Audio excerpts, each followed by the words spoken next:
În această săptămână, la ediția specială a Mapamondului Creștin, rădăcinile conflictului, ce anume a generat încă de la bun început criza refugiaților palestinieni. S-ar putea ca răspunsul la această întrebare să uimească. Aparent, criza a fost menținută ca o unealtă folosită împotriva Israelului. Vom afla adevărul care se află în spatele problematicii refugiaților palestinieni.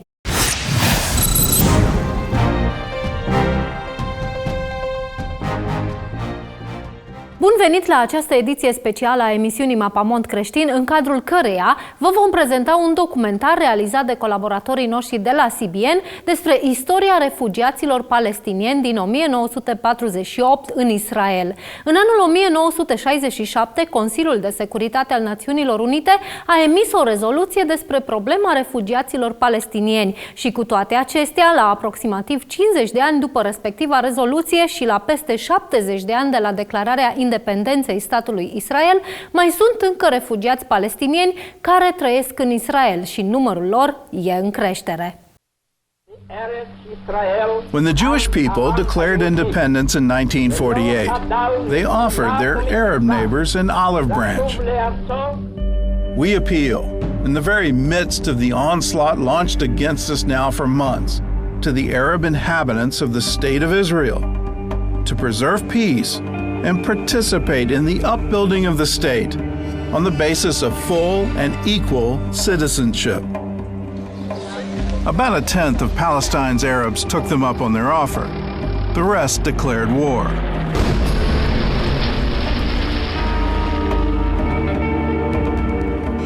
The 160,000 Palestinian Arabs that chose to stay with their neighbors, the Palestinian Jews of 1948. They became full citizens of the reborn state of Israel. The 160,000 now became 1.2 million. They have full rights, equal opportunities, and today you would see them in the Knesset as members of the Knesset, the Israeli parliament, in the Supreme Court, and anywhere else in the Israeli society. But what happened to the others? The Arabs tell the story of the Palestinian Nakba, or catastrophe, in which the Jews expelled hundreds of thousands of Arabs by force. But the facts tell a very different story, one that started even before Israel became a state.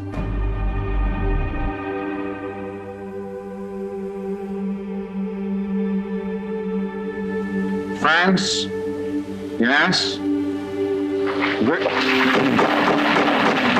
The Arab exodus from Palestine began shortly after the UN's partition vote in 1947. Roughly 30,000 wealthy Arabs were the first to leave, choosing to wait out the war in neighboring countries. Then over the next few months, thousands of others followed suit. 1 month before the Jews declared independence, British troops evacuated the northern coastal city of Haifa. When the Jewish Haganah took control, the city's Arabs were ordered to flee, but not by the Jews. On the contrary, David Ben-Gurion sent one of his top cabinet members to convince them to stay. Golda Meir described the scene in her memoir. Hundreds drove across the border, but some went to the seashore to wait for boats. Ben-Gurion called me in and said, "I want you to go to Haifa at once and see to it that the Arabs who remain there are treated properly. You must get it into their heads that they have nothing to fear." I sat there on the beach and I begged them to return to their homes. I talked myself blue in the face and it didn't help. They only had one answer. "We know there is nothing to fear, but we have to go. We'll be back." The British police backed up Golda's account, saying every effort is being made by the Jews to persuade the Arab populace to stay and carry on with their normal lives, and to be assured that their lives and interests will be safe. The city's British commander, Major General Hugh Stockwell, told the departing Arabs, "You have made a foolish decision. you must accept the conditions of the Jews. They are fair enough. After all, it was you who began the fighting, and the Jews have won. In the end, more than 50,000 Arabs fled Haifa, turning the thriving port city into a ghost town. So if the British wanted them to stay, and the Jews wanted them to stay, who made the Arabs leave? The Arab populations, many of them, heeded the calls from the Arab leaders to attack their Jewish neighbors or to leave the area, kind of let it be cleared so the conquering, advancing Arab armies can just kill the Jews and drive them into the sea. This is exactly what created the Palestinian refugee problem. Iraqi Prime Minister Nouri al-Said announced that we will smash the country with our guns and obliterate every place the Jews seek shelter in.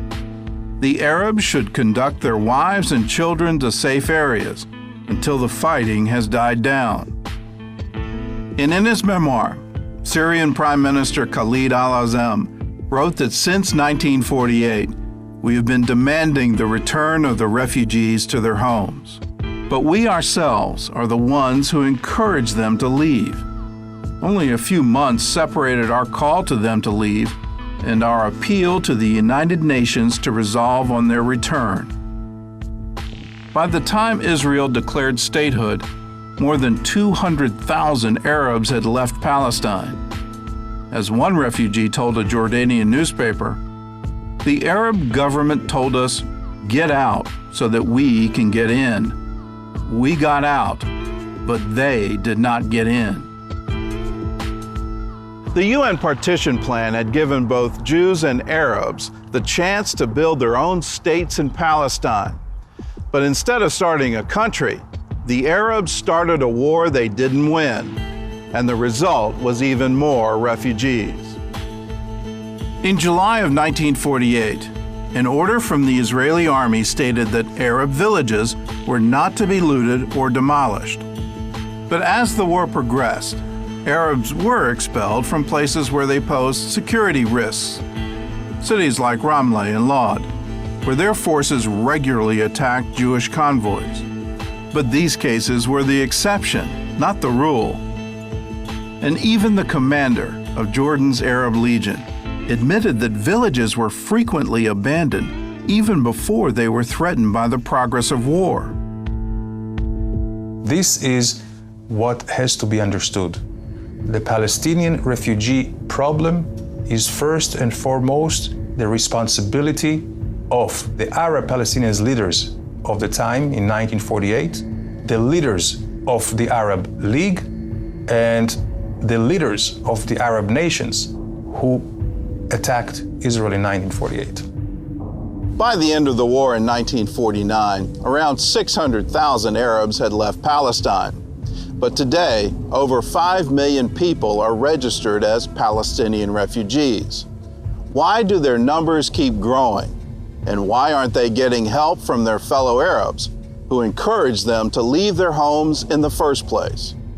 The short answer is that they wanted to keep them as pawns, as a tool against Israel, and also to keep it always as a claim against Israel and as an incitement tool, educating their children to hate Israel, to look at Israel and the Jews as those who created this quote-unquote injustice to the Palestinians. The refugees should have been absorbed by their fellow Arabs in neighboring countries. At least that was the plan back in 1949, when the UN started the United Nations Relief and Works Agency, or UNRWA.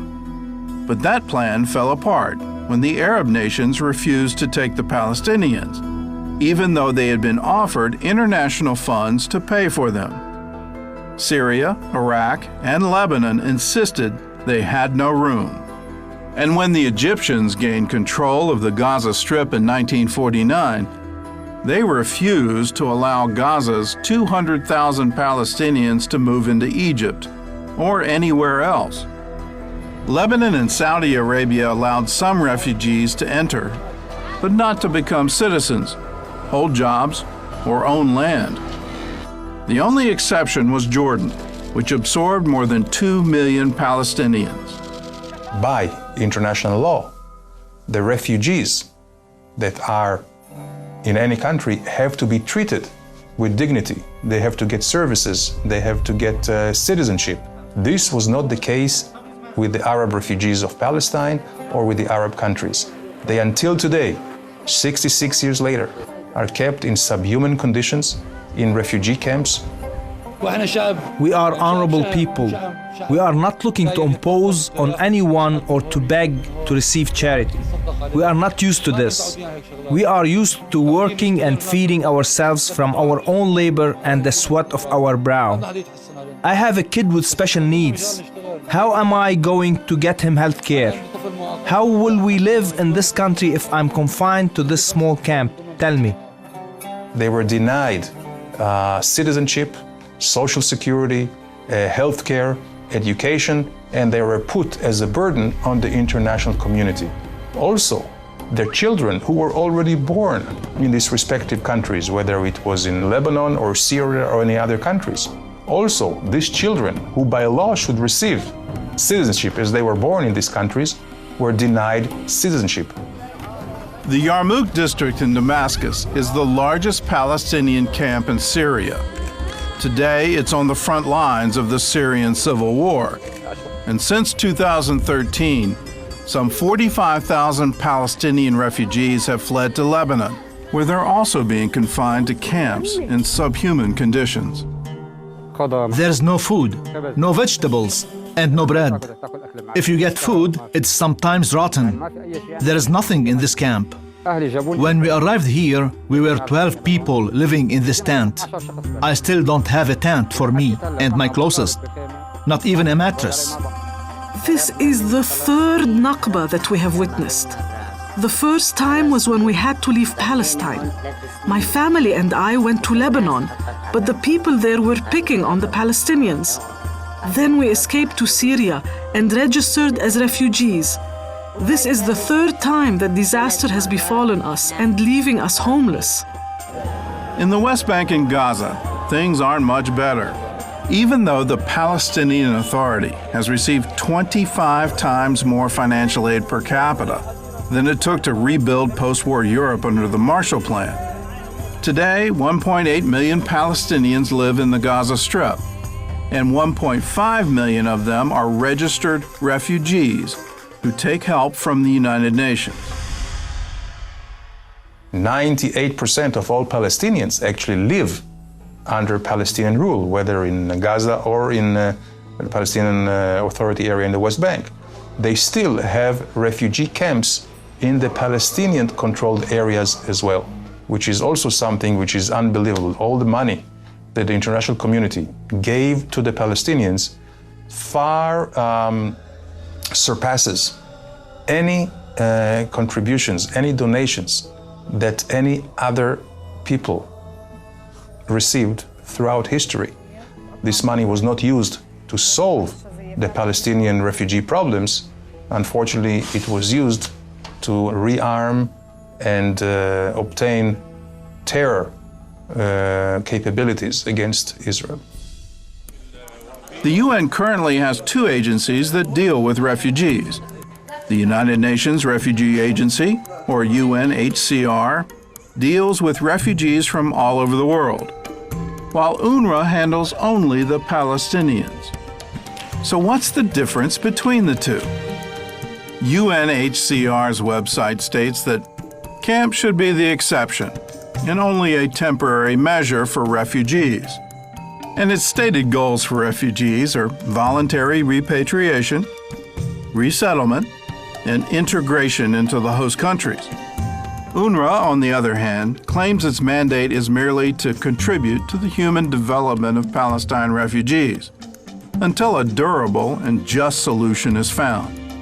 Everywhere else, refugees lose their status after gaining citizenship from a recognized country. Palestinians, however, can be considered both refugees and citizens. As of 2015, UNHCR had a staff of 9,300 to handle refugees all over the world, while UNRWA had more than 30,000 employees on its payroll just for the Palestinians. To make matters worse, in 1982, UNRWA further extended refugee status to all future generations of displaced Palestinians, forever. There is no precedent in history that you can continue the refugee services the second, third, and we have here cases of fourth generation as well. So who's picking up the tab for all this? In 2014, the top 10 contributors included Europe, Saudi Arabia, and Japan. And at the very top of the list is the United States, which has contributed a total of $5 billion since UNRWA was founded.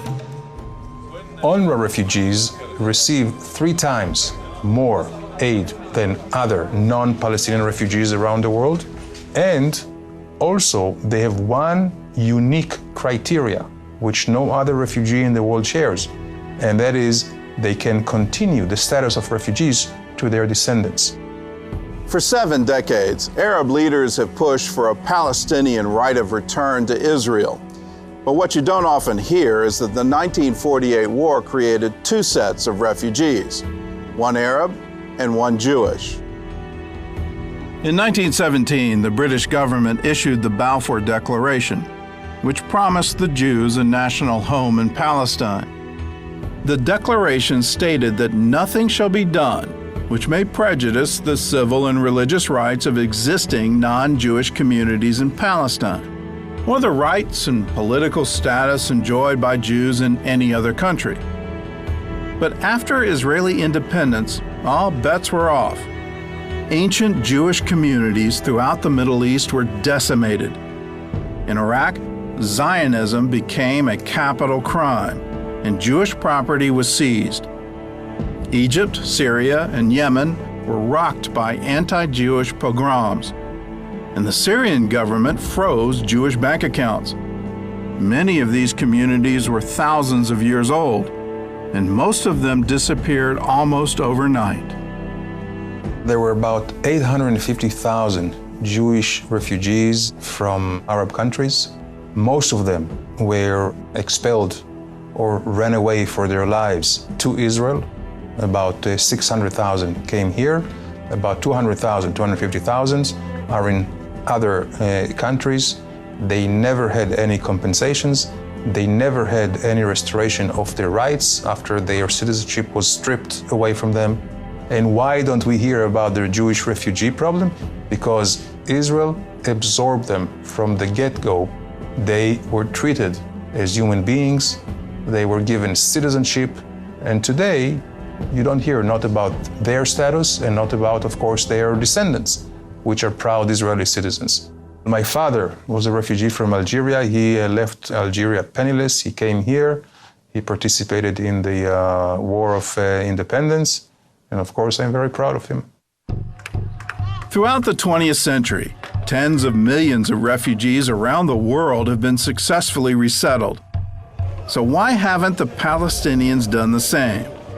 Here's how one of UNRWA's own directors, Sir Alexander Galloway, answered that question in 1952. The Arab nations do not want to solve the refugee problem. They want to keep it as an open sore, as an affront to the United Nations, and as a weapon against Israel. Arab leaders do not give a damn whether Arab refugees live or die. What we have seen by successive Palestinian leaders for the last 100 years is that they were shortchanging their own people by not willing to compromise, by looking at the conflict as a zero-sum game, by trying to win it all and destroy Israel. This all-or-nothing approach leaves and will leave them with nothing. And this is what the tragedy is, that the Palestinians have not been able to produce leaders who would be strong enough, who would be courageous enough, who would be wise enough to really seek peace.